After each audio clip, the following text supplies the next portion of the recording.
So good morning madlang people. Ito na apat po ako sa bahay kasama ko yung anak ko. Naglakad-lakad nga pala kami sa dagat.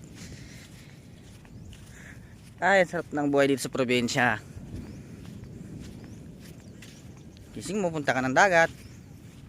Kape with the family.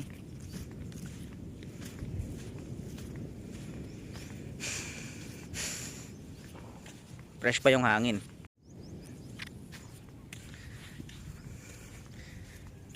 So good morning madlang people. Ito na apat po ako sa bahay kasama ko yung anak ko. Naglakad-lakad nga pala kami sa dagat. Ay, sarap ng buhay dito sa probinsya. Gising mo, punta ka ng dagat. Kape with the family.